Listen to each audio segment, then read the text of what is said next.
Well, how about that then for an entrance? Let's give everyone a round of applause, ladies and gentlemen. I know it's after lunch and your belly's full of meat, but what a fine entrance, what a fine panel I have here of international experts.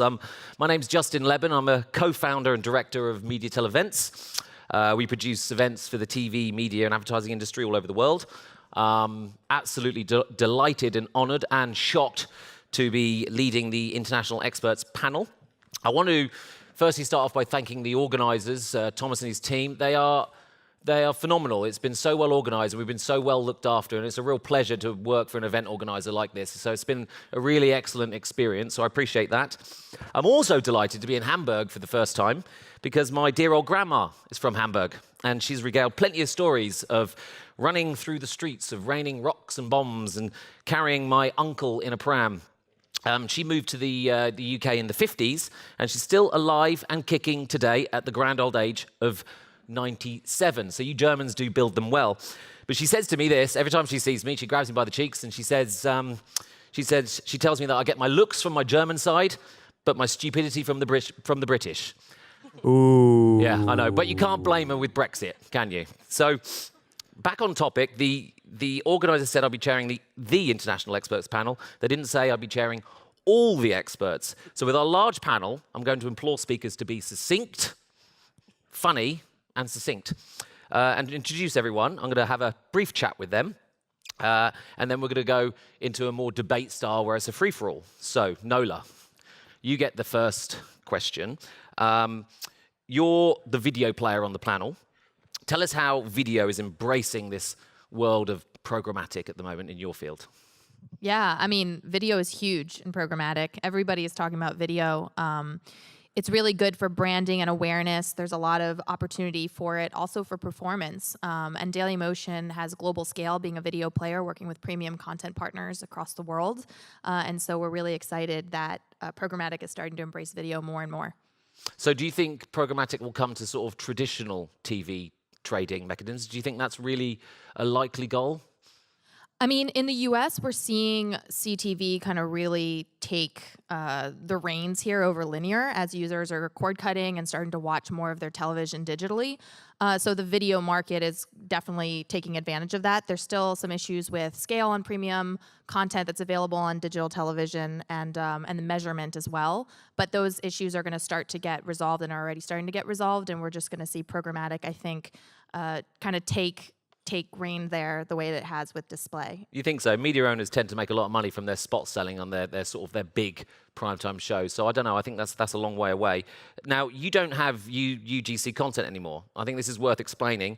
So Dailymotion is out of the YouTube game, so there's no natural predator to YouTube. Well, we think of it as what are brand and marketers looking for, and they're looking for premium content. They don't want their brands associated with UGC content. So Dailymotion made a conscious effort about 2 years ago to stop all UGC on the platform, so you can't upload UGC content anymore. And we also don't monetize on any UGC that is left on the platform. Okay, so brand safe, premium content, no cats on skateboards, and no beheadings. That's a nice selling feature. Well done. Alex Gardner. Quick disclosure, by the way, Alex is Canadian, and so am I. I'm a bit British, a bit German, and a bit Canadian. So clearly, whatever Alex is going to say is going to be excellent and go completely unchallenged by me. However, you're ad tech, so you're getting the shit end of the stick, unfortunately. News at Adweek, WFA, and individuals like Keith Weed is that they really want to clean up the industry and take the high cost of tech out of ad tech. So explain what you do and how tech is dealing with this very immediate problem. Sure. I mean, we certainly fundamentally agree with that premise or approach. There is way too much being consumed in the middle from a supply chain standpoint, from a revenue standpoint. Our belief is that it needs to be pushed to the edges. As we mature in the industry, in the marketplace, I think we're starting to see more of that. So how do we push value and ultimately the returns from our space to the edge, to the marketers themselves and to the creators of the content, the publishers out there, and reduce what is being extracted from the center. Certainly, transparency is a big part of the equation there. I think that's something that's been lacking historically in the supply chain. And as we start to unearth these perhaps nefarious players, as we start to establish more transparency, I think there's that natural progression towards the value, pushing towards the edge. And we're certainly big proponents of that. And anything that we can do to promote transparency, I think, is in the interest of ourselves and the industry. That was very political-like. I like that. So with all these mounting cost pressures and transparency issues that you mentioned, do you see more of ad tech players sort of falling out of the market? And I'm referencing the Seismic announcement. Sure. I mean, there was the announcement this past weekend of Seismic. I think we're going to see more of that this year. I don't think that's going to be the last. Certainly hasn't been the first. We're going to continue to see that trend. Business models are being challenged in a way that they haven't been historically. And again, that's the spirit behind transparency, is identifying actors that are more so detracting than contributing or adding value to the ecosystem. And not to call out Seismic specifically, but there are others who have been implicated in these circumstances. We hope that things work out for Seismic. We want a number of participants to remain. We can't just have full consolidation that has too few actors, that sees spend being controlled by the few remaining powerful partners. Yeah. That being said, I think that there is a culling that's going to happen, and we're going to see more of it, and I think this is the time for it to happen. I got a great quote from the Seismic. It's a Chapter 11 filing. It's a good old US tactic for just getting rid of your debts and then having someone come in and buy your company. This is the quote: "The rocket fuel acquisition was a massive mistake," said the ad tech exec. "Poison chalice. It's public record how much dodgy shit they, Rocket Fuel, were doing." Are you doing any dodgy shit, Alex? Personally, I probably do a couple of dodgy things, but professionally, no. As an organization, I think we've been characterized as one of the players who's always promoted transparency and value, and that's something we want to maintain, and we want to work with partners that also embrace that. Okay, Justin Trudeau could use you in office. Right, yes, no, quickly. Is ad tech in crisis? No. Okay, so Jess, you're next. You're in an interesting spot because you sell out. And you sell 95% of your inventory non-programmatically. You do it directly. Is that right? Yeah, that's correct. So what the hell are you doing here? Because by March, you should be on the beach getting a tan or something. I'm kicking up my feet every day. Yeah, it's a great job, let me tell you. No, I mean, majority of our sales are still coming from direct, but we have most of our programmatic buyers we're also working with in a direct manner. So they'll still do things like branded content or maybe doing things that have a technical limitation when it comes to programmatic, and using programmatic in ways that help them out holistically with their business. So, for example, if they commit a certain amount of spend direct, we can give them a PMP deal in the form of added value. Okay. So maybe discounting the price or something like that. So what are premium publishers like? Because I know you're in a great position. You, The Economist, New York Times, they're doing fabulously well in this space. What are you guys gearing up for in the world of programmatic? So for us this year, a big area of concentration for programmatic has been programmatic guaranteed. And I'm finding that this is the case with very premium publishers. So publishers that have unique kind of products like first-party registration data. So we've had, over the past 2 years, we've had clients who are shifting budgets from direct into programmatic, thinking that they're going to find financial advisors or asset managers, RIAs, very niche specific audiences that are very difficult to find. Yeah. And then realizing 6 months into it that actually this isn't working, I can't find this audience in the open marketplace. So they're coming back to direct or going programmatic guaranteed, realizing that they have to reserve this inventory upfront. Right, okay, that's excellent. Konrad, you believe the programmatic industry is stuck in the past. What do you mean by that? I think is stuck in the past in terms of innovation. And first of all, as the only true German on this panel, you did make a mistake, Justin. You mentioned the war, and you don't do that in Germany. There you go. Yeah. So I think it's stuck in the past in the sense of innovation of tech stack. And what I, as a client, keep hearing is you've got all these fancy algorithms that work for your benefit, optimization, of your ads and all these things of the trafficking. But the point is there's no true innovation in the programmatic space. So what I started looking at is how can I get more transparency myself, which is the biggest issues. And we're looking at blockchain solutions, for example, to increase transparency when working with agencies. So we do a lot of stuff not in-house, because I work on the pharma side of Pfizer, not on the over-the-counter side. So it's a lot of agency stuff. And we're trying to link those agencies up with a blockchain solution that we're currently looking at to get transparency and kick the fraud out. This is why Germans aren't invited on the panel, because they start talking about blockchain. And Off you it's go. bad enough talking about programmatic after lunch, and now you just mentioned blockchain. So what are the sort of, you said it's on the eve of a massive change. You really feel this change is coming. What's the sort of, quickly, what's the three big sort of things that you think will change in the sort of near term? So I think in the near term, there's going to be more of those tech stack providers filing for bankruptcy. I see that coming 100%. The demand from clients for more transparency is going to increase more and more. So programmatic's around 12 years, I think, now, roughly. And due to the lack of innovation, specifically in the transparency side, clients with big budgets are either say we're going to bring it all in-house, or they kick out the agency and look for another one. And the other one, is that I do believe in social media and in programmatically targeting on social media, and I'm going to mention the F word, Facebook. And Facebook does work to a certain extent better than traditional programmatic in the pharma space.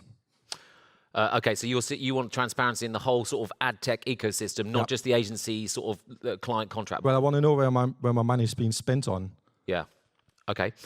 Do you think, quick yes, no, do you think ad tech is in crisis? 100%. Okay. John, you're an ad tech provider. I see what I did there. Now, you're a native ad expert, aren't you? So can you explain what native ads is in 10 words? Yeah, I'm going to use TripleLift's company mission to do that, which scores You're me over extra 10 points. words. Yeah. Go on, try, go. Effective, user-centric, publisher monetization, wherever users consume content. Oh, that's a great effort. Should we give him a round of applause for that? That's not a bad effort, ladies and gentlemen. So there's some discrepancy how you define native ads, and you have issues with how other organizations sort of define what it actually is. So go on, the floor is yours to sort of give us your sort of understanding of what actually it is. So native advertising should be about publishers deciding what is the best possible advertising experience within their website or app, and then the demand side providing assets which can fit into those shapes and sizes. If you're just using templates, if you're just sticking widgets on the right rail or at the bottom of pages, then and you're forcing people to do something which is out of step with the look and feel of the website, then it can't be considered to be native. Right. It's just the same as sticking a 300 by 250 on the right rail. So you've got to have something which looks like it should be within the content, has the look and feel of the content, is contextually relevant to the content, and is where the users are actually looking at it, not tucked away at the top or the bottom of the page. And quickly, what's like the big sort of innovation? Like, let's go back at Konrad's. There's no innovation in this space. Like, what's the really big thing that's kind of happening that's sexy and hot that you can say, look, this is happening, Konrad?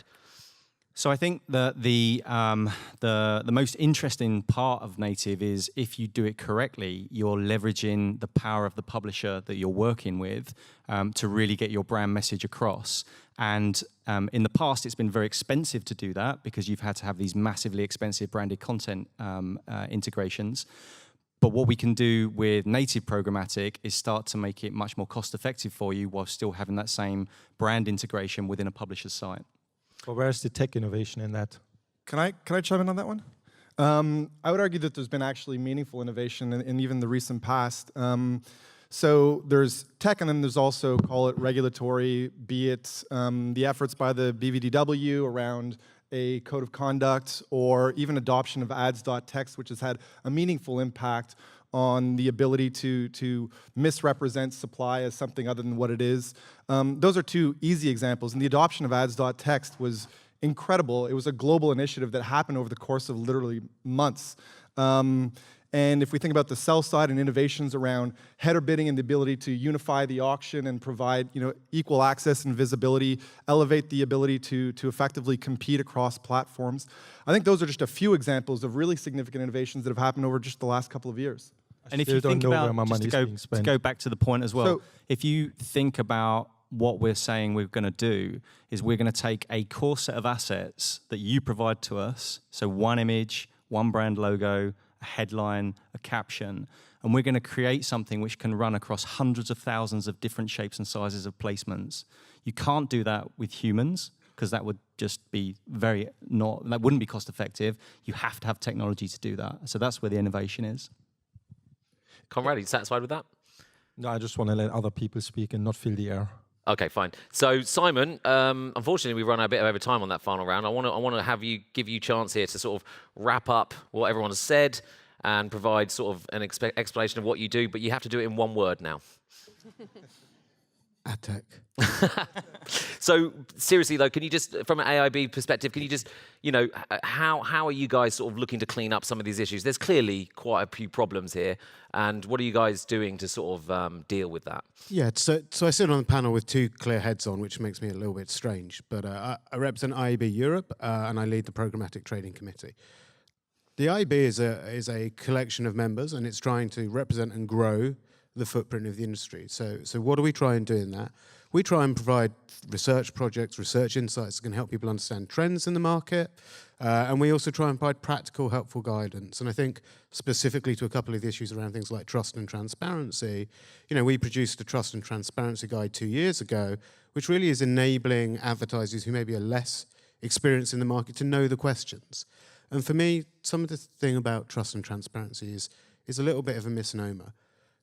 There is control, and it's about what objectives you set and how you work. So you've seen big evolution with programmatic guaranteed as a solution. I think that is a big innovation that will help that more one-to-one selling. But I'd make a couple of quick analogies if I have time. One is when I go and buy an apple from Lidl or Aldi or Tesco's, I just want an apple. I don't want to know how much the transport firm got paid. I don't want to know how much the farmer got paid. I'll pay the price I think is appropriate for it. But I do want to know it's an apple, and it's got to taste like an apple at the end. So I think that's important about what is the appropriate level of transparency. The IAB globally has done a lot of work with ads.text and also with the next version of OpenRTP, so RTP 3.0, which will introduce ads.cert, which is a solution to, again, verify the seller and the ad that's placed into the actual ad call. So there's some bigger evolution for us. And then on the other side, I work with publishers, and we sell ads, and we try and monetize effectively, and we scrutinize that content, and we deploy technology as a seller to try and manage any issues of fraud, and we're constantly working on it. And sometimes the fraud discussion negates all the work that is done positively by everybody in the chain to try and eliminate and cut it out. No one tolerates or likes fraud. There are people who are trying to drive fraud because they can make money, and we run daily screens, cut it out. We don't charge if we see fraud. There's a whole load of steps that go on in that space. Well, journalists love reporting on negative stuff, don't they? And that's probably why the positive stuff is not reported. Damn so journalists. we're going to move on swiftly to our next debate, and I have a slide on this. It's to do with walled gardens, whether they're good or bad for the industry. Are they too powerful for programmatic and digital? As you can see on there, you've got Democratic hopeful Elizabeth Warren thinks that maybe regulation is the answer. And I always think it's quite funny that when you see a person like that, she doesn't look like the sort of person who's going to change digital advertising, does she? You need kind of someone in a hoodie, perhaps. But what can the industry do outside these giants about their dominance? What can they really do? Who wants to take that up? It's a free-for-all, guys. I'll happily jump in. I think we have to understand the root of their dominance in the context of digital advertising. They've done a few things exceedingly well. They've made it incredibly easy to spend money as a marketer. And the outcome of that spend is typically performant. And those two elements alone have allowed them to successfully scale their businesses in excess of the kind of proportional audience kind of representation that they have relative to the open web. So the root of that ultimately is their ability to be able to transact with people. Actual individuals as opposed to an approximation of an individual based on a cookie.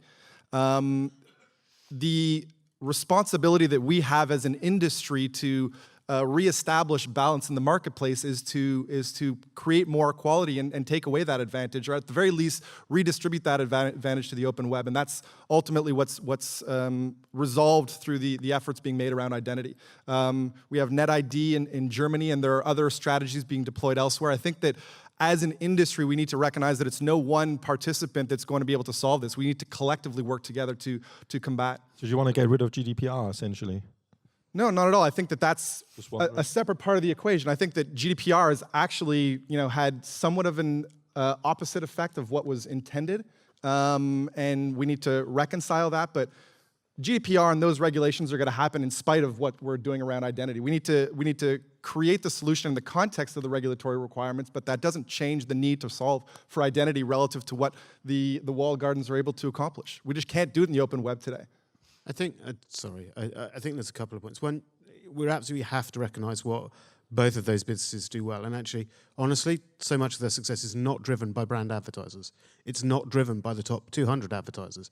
It's driven by advertiser 300 to 300,000, right? They have built effective, easy, long-tail solutions for advertisers that they can deliver effectively. And they should get kudos for that. We also shouldn't talk about them as the same companies.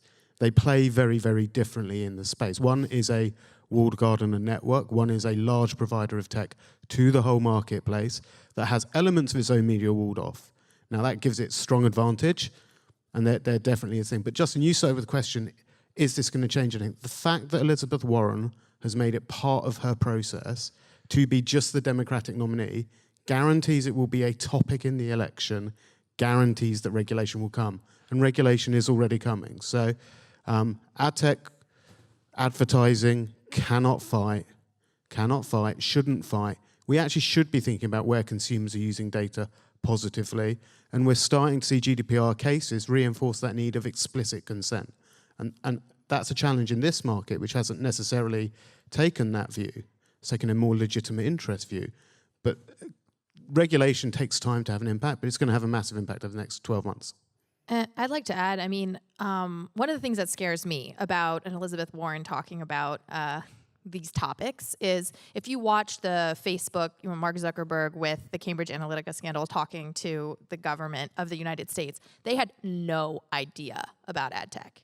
No idea. The questions and answers were embarrassing, weren't they? He was trying to access it on his iPhone. And these are the people that are making the laws. And they don't understand what they're making the laws for. They don't understand anything about it. So there's a huge education piece, I think, that our industry and we are responsible to do as these regulations are coming, because they are coming.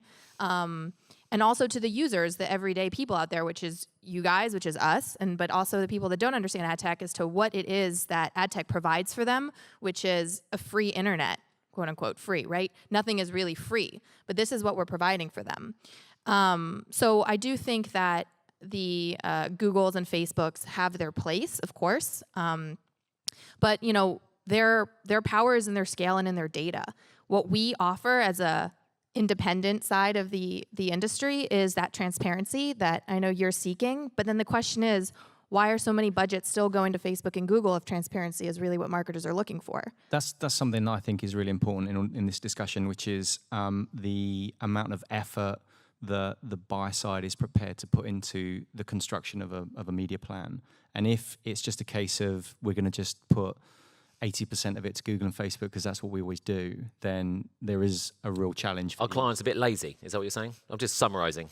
Pretty much, yeah. Okay, fine. Konrad, are you going to answer in favor of Google and Facebook? Like, what's your pro sort of Google and Facebook commentary? Well, I think they do have a place, and they are important, to your point, to keep the internet quote unquote free. So I think that's important as a free exchange of information. I do see more walled gardens coming down the line. If you look at Netflix, for example, they are launching their own ad offering in various markets, and they will be having the same process, having their own user data and serving you ads that you like based on what you watch. So, well, they have their place, but I think, to be fair, and also to the colleagues before, to be fair, regulations need to affect everybody the same way. So it can't just be Facebook having their own little rules and Google being restricted or other tech providers being restricted. So it needs to apply to Facebook as well. So to be fair, you spend with them because you have to, but you don't like it. Yeah, because it's Google and Facebook. Okay. Look, no one's ever going to get fired for putting Google and Facebook on a plan, right? They have very strong audiences. You can apply data. They're great. I think there should be more scrutiny of what percentage they get, but that's part. The industry has to work together just to cross a load of these issues. The industry also has to recognise openly both ad tech and publishers, and look, I work with publishers all day long, my own and with publishers outside of Verizon Media. No one has a God-given right to money. And a lot of what we're talking about is changing behaviour of consumers and changing consumption. So the fact that most of us now watch TV on our phone via an app gives you a controlled point of access, which is very, very different to how things have been. And actually that consumption change will continue. Programmatic helps. It helps you scale to multiple sites. There is this balance. And coming back, obviously FT have a slightly different site. They have a very unique, strong audience, right? So that's great. If you have a differentiator, then you will attract spend and you'll be able to manage it, and Programmatic Guarantee gives you that one-to-one trade.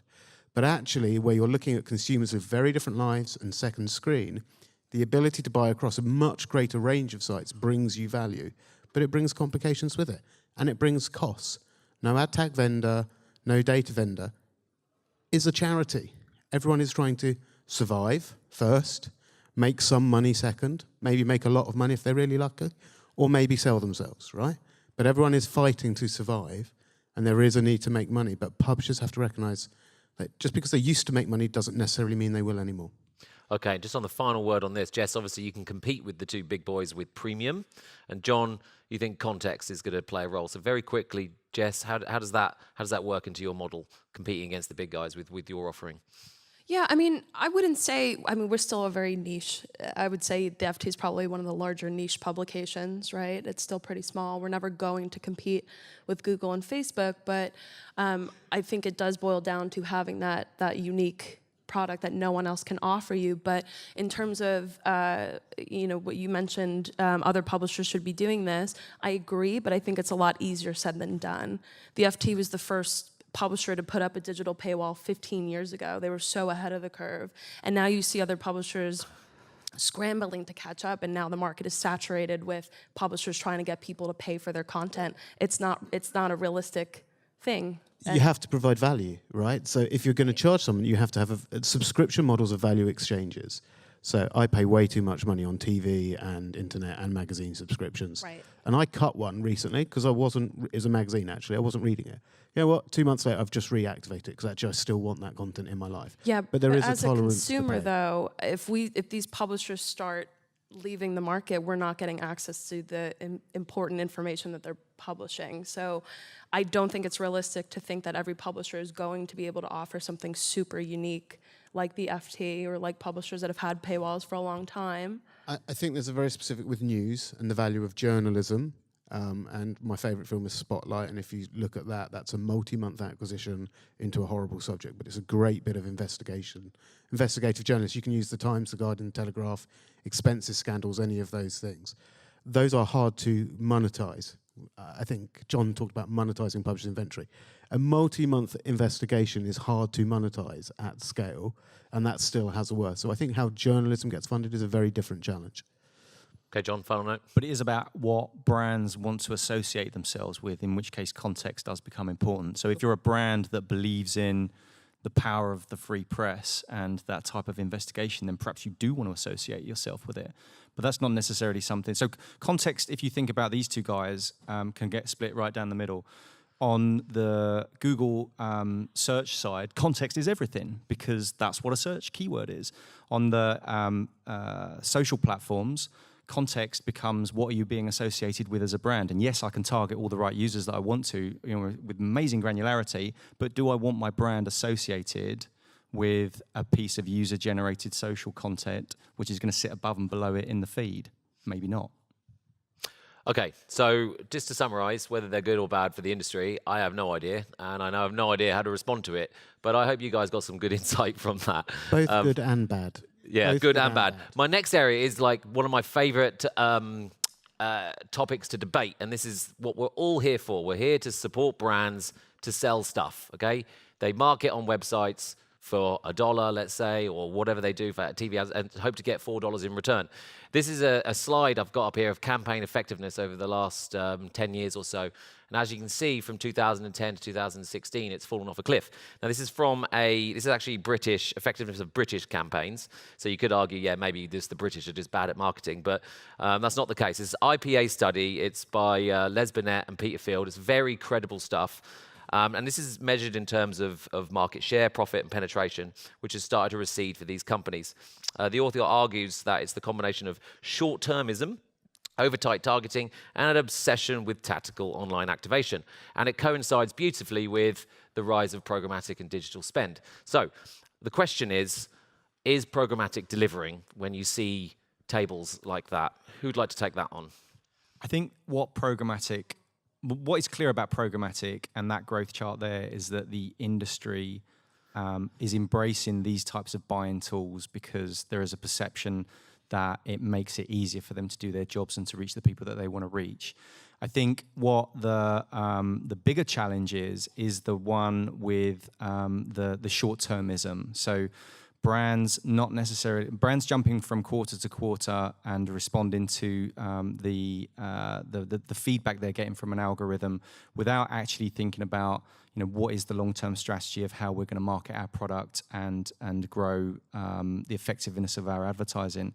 And if you're just looking at stuff from a quarterly basis or from a campaign-to-campaign basis, then you're going to make sure that you're optimizing for the effectiveness of that campaign specifically without necessarily thinking about the bigger picture. And this is the challenge which the industry as a whole has to accept, which is we don't look at the big picture anymore. We're literally just worrying about, are we going to hit our quarterly targets? How are we going to stay alive? How are we going to keep our lights on in our offices? And while those are interesting, really, really important things to think about, we have to, as an industry, start to take a broader view of what we're trying to do. So they're not focusing on the long term. Sorry, but one thing I think is important about this chart is the growth from 60%, which is I think where we are in 18, looking at that chart, to that 90% number. A lot of that is about innovation that's already coming to the market around things like programmatic guaranteed. So it will be delivered via the pipes, but actually the one-to-one behavior of buying isn't necessarily changing in that case. It is being a more targeted one-to-one type buy that is going to support that final push. We have seen advertisers drive much more to cost-effective metrics and a focus on cost rather than value. And I think that's a challenge. I have a slight challenge with your first chart because the sentiment in the UK from 2012 to now is terrible because we're idiots, right? I'm sorry for being British. I'll just put that out there. Very sorry about Brexit. But actually 2012 was a high point of optimism in the UK and actually how people felt with the Olympics. Just to be clear, the dynamic of the panel is that I'm the moderator and I ask the questions. You don't question my stuff. Sorry, boss. Okay, I'm glad we got that straight. Konrad, you're shaking your head at that. Do you agree with what Simon was saying there? I was shaking my head at the Brexit word. So more than anything, I'm living in the UK for 10 years and I don't want to be kicked out. But do clients are they too concerned about quarterly shareholder updates and right? No, because that's how Pfizer works, for example.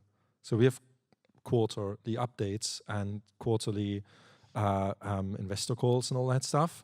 And I think what the industry has done is adapt to that. And that's not wrong. I think that's right, actually. You think that's right? So, but when you are looking at a long-term planning in the sense of this is where I think the industry should go in terms of innovation, yeah, that needs to be a 1 to 3 year plan. Something like that. But when you talk to your clients, you need to mirror what they're doing to show you understand what they're actually up to. Okay. Which is quarterly planning. And Anna? I'd love to kind of also jump on what you said, Simon, about the cost being the focus for marketers. So marketers own the dollars. So everyone's scrambling to basically please the marketer. And costs outside of the walled gardens are being driven down. And in order to achieve those costs, publishers are having to sell their inventory for undervalue. There are ad tech companies, networks that are reselling and creating arbitrage that is not effective for campaigns but allows the cost to be lower for the purchaser at the end. And I think that that's been a huge as programmatic has risen, that has become a big problem that we've started to address with transparency, with consolidation, and I hope and I think that we're continuing to work towards actually bringing things back to a more controlled environment from the inventory side of things. But that's also going to mean an education for marketers that if they want transparency, if they want the performance for their campaigns, they're going to have to pay a premium price, what the actual value is for that content. And not just demand prices that are unreasonable. Okay, so clients will get what they pay for. If they ask for cheap, they're going to get shit. Yeah, just to paraphrase. Alex, you got final word on this? Yeah, I think it's a little bit dangerous to draw a line between those two charts. I'm not to be questioned. But we'll leave that aside for the moment. Yeah. If you really start to kind of like take this at a very, very high level, a trend towards automation is a hard one to prevent. Everyone wants to gain efficiency. Everyone wants to operate more intelligently. That is the fundamental thesis or premise behind what we're doing in programmatic. Have we figured it out entirely yet? I think we'd be foolish to assume that we have. Are we continuing to innovate and invest so that these gains that we believe are possible can be extracted? Absolutely, but it's a journey, and we have to allow ourselves the time to get there. But again, it's hard to water will always flow downhill. It's the same sort of theory or context that we're looking at the programmatic marketplace, and it's about automation. Okay, so it's a nascent industry. You're going to make mistakes along the way, and that's how you innovate. Yes, Konrad? You agree with that? Don't need to comment. So my final debate of this sort of section is an interesting one. I like this one. We've got one side of the debate, which we've sort of touched upon, is that the industry is failing brands, okay? As in bots, brand safety, murky agency behavior, trading platforms, siphoning off cash. Not Alex, he's Canadian, so he's not doing any of that crap. Or the other side of the debate is clients. Are they fundamentally rubbish at what they do? Do marketers understand, or are they uneducated in modern digital marketing practices and strategies, and they just simply don't ask the right question? Which one is it? Konrad, are you smart or... Well, probably, I don't know. Yeah. I would consider myself semi-smart. But do marketers understand this? Because, I have no idea what's going on. So the honest answer is no, right? So what we're trying to do in Pfizer, and I'm running one of those programs, is actually train people up on what is programmatic advertising. And it's a whole day training, and it's online courses and all that stuff. Because I fully appreciate if we don't know what questions to ask, it doesn't become a collaboration with agencies. It becomes a one person, agency person talking to a Pfizer person that has no idea what they're talking about. And they're just going to say, all right, okay, yes, here's my dollar. Or we're going to say, no, you're not going to get the money because we don't understand what this is. But that's not what I don't want. I don't want that. I want us to be educated partners, and that's the point. So you agree? So clients need to be better educated. 100%, yeah. Just a shameless plug on this. Just for clients, for anyone, go to the IAB Europe website. There is a trust and transparency guide that helps you all look at the questions you should be asking. Mm-hmm. And actually, my point on this is we should all ask questions of the people we work with in the supply chain. Yeah. And we should all work to improve the industry, and everyone from top to bottom needs to ask good questions. There was a bunch of the first generation of ad tech vendors that were effectively ad networks with a black box wrapped around them that had money coming in and money going out, and you didn't know what was happening. I think we've seen through some of the points you've talked about today that those types of companies are having to either show what they're up to or go out of business. I think the next generation of programmatic technologies, we believe in transparency. We believe in trust. We want to make our exchange as transparent as possible. We want to tell you what you're buying. Sometimes we don't get the ability to tell that message all the way up the chain. So the advertiser doesn't know what's going on our platform because there's other people in the way of that. So we have to accept the fact that if you want to learn about this technology, you need to be able to give access to all of the people that need to tell you about how you're going to learn about this technology. So in the old days, brands and agencies used to have a very, very restricted amount of access to publishers and technology suppliers. We have to change that. We have to enable people to have discussions and show what this transparency is all about. And I think, sorry, Alex, that's really being supported by the move to sort of in-housing, because in-housing is rarely in-housing. In-housing is increasingly hybrid, where there is more ownership, control, and education all the way through. I think what I was going to say very briefly is part of what you're alluding to is representative of the evolving needs of the agency or requirement of the agency to be that translation layer, to be the experts within the platforms, to be that educator to the marketer, the advertiser. I think agencies in general are under scrutiny, and they're having to kind of adapt and evolve their value add and proposition to their customers. And I think part of what you're describing is where they can fit into the new equation. So have we just all blamed the client on this panel? No, the agency. Oh, the agency. But they're part of the client. Okay, let's blame the agencies. We haven't got any agency people here. And also, there's loads of direct selling. You said that they need to have closer relationship with publishers. This is also a major problem of the industry. Google and Facebook are in clients' offices all the time. So they have great access to publishers. And look at the consultancies who are coming into this space, and one of their drives is actually to try and create room and margin by moving people who, as agents, were acting in the client's interest. I think there is a core thing that everyone should fulfill the role they play in the ecosystem. If you're an agency, you need to be the agent of your customer. And that's it. If you're a demand-side platform, you need to be a demand-side platform. If you're a sell-side platform, you need to be selling. It's very hard to be everything to everyone all the way through. And Jess, you said to me that you felt as though clients are kind of forced down the path of programmatic, even though they don't know what it is. Yeah, you reckon sometimes it's definitely the case. I think a lot of times when we go speak with clients directly and ask them about what they're doing in the programmatic space, they just say, "Oh no, go talk to my agency. I don't want it's a dirty word." But I think in the space now, there's such a saturation with tools, a lot of them that are either completely useless or tools that are being used incorrectly. So one of the things that I get at the FT quite often is marketers who want to apply keyword lists to negatively target, which is great. They're concerned about brand safety. But these lists will usually consist of, curse words, which is fine. That's not going to appear on ft.com. But there's also things that are considered maybe contentious topics, like ISIS or Turkey or Brexit is one of them. Sorry to use the B word again. But our users are so engaged with that type of content. If you're trying to reach a CEO on ft.com, you want to be appearing on Brexit content because that's what they're reading. So I think a lot of the times the agencies will be applying a one-size-fits-all strategy for the open marketplace along with the premium publishers, and I think there has to be a differentiation there. I love that. The premise of the question was, are clients at fault or the industry? And we just blamed agencies. So wonderful. Thank you very much, panel. So we've got time for a quick fire round, which is going to be obviously very entertaining, as the panel has been. But we do have time for a question from the audience members. If you're interested in asking one of these experts a question. I can barely see you, so if you raise your hand, you're going to probably have to make a noise too. Would you like to ask them a question? We have got roving microphones. Who's brave after lunch?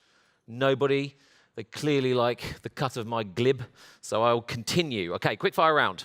Everyone, you get to one-word answers here, okay, until you get to the end. AI. If we're playing industry lingo bingo, you should have full house by now. Hype or something to get excited about? John, quick. Brexit. Hype. Hype. Hype. Very excited. You would, yeah. Hype. Hype. Oh, really? True or false? Programmatic has delivered efficiency gains for agencies. True or false? John? True. True. True. What does that mean? I don't know. I just had it down here. I'm just reading it. Yeah. It made them more efficient in their trading platforms and metrics and dealing with Probably clients, fewer staff. They have robots running around the office. True. Okay. True. Banana. Yeah, well, true. I think that's a bit of a dodgy question, that one there, but I don't know who wrote that. Okay, one-word answer. What's the biggest threat to programmatic in the short term? One-word answer. And you can't say anything that we've discussed on this panel. Ignorance. Ooh. Yes? I'll go e-privacy. Okay. I'll say lack of identity. 3 words. Yeah, he's allowed it. It's Canadian. Knowledge. Knowledge. Good one. Education. Okay, that's the same word. Regulation. Okay. And the final question, which I quite like because it kind of wraps up nicely for this, is actually it's not the final question. That's a lie, but this is the penultimate one. Is our ad tech providers guilty of doing dodgy shit? Yes or no? No. Yes. Some. Yes. Some. Some of them. See, that's a problem. Okay, now, I would final have had bit. some as well if I I didn't was tell allowed my that. panelists this, but this is what we're going to do to wrap up. We're going to play role reversals, okay? So everyone's going to have a different role, and then they've got to say what they'll do in their role. I didn't tell you because you've got to think on your feet. You're all smart people. So, Simon, you're going to start off. You're Jess. You're a premium publisher. You sell out. You're on the beach by March. You don't really do a great deal. What's the first thing you do in the world of programmatic if you're Jess? Order a pina colada, followed by, I think, leverage programmatic guaranteed. You'd try and make, even though that they sell out, you just try and make it a bit more an efficient process. Get rid of salespeople. I would look to align to how people want to buy, which is increasingly programmatic, whilst make certain I'm leveraging the value that I exist as a brand. And I think programmatic's guaranteed is a big step forward for brands that create enough value to do that, like Yahoo and other Verizon media brands. Okay. Jess, you're Simon. You've heard about all the issues. You run around the world, AIB. You're extremely powerful, got a huge voice in the industry. What do you do? I guess try and get in front of the people making decisions around regulation. Okay, you try and influence education or influence the regulatory process to help your members. Yes. Yeah, fair enough. Alex, you're a top CMO of a leading brand. What do you do in this space? We've heard them speak in the last couple of weeks. What do you do? I think it's all about focusing on education, ensuring that we are empowering the people that are in control of budget to be able to spend it intelligently. Okay. Konrad, you're a big ad tech firm, just milking the industry dry. What's your next move? Well, I'm flying to Australia, go to the beach. But no, I'd invest heavily in trying to find consortia to work with blockchain technology to increase transparency. Okay. That would be my game tomorrow. Okay. Nola, you're YouTube. What's your next move? That's so not So fair. unfair. Be very Boo. afraid of Daily Motion. Unbelievable. Don't give her for that. Okay, John, final word. You're Facebook. You've got scandals coming out of your ears. But then again, you make your sales targets comfortably despite all this. So what do you do next? I'm going to buy a new house. Okay. Ladies and gentlemen, the panelists have been a good sport. It's been really fun being your chair for this session. Let's give them a massive round of applause. And I guess there'll be another session after ours, which I don't know about. Thank you very much, guys. Cheers very much.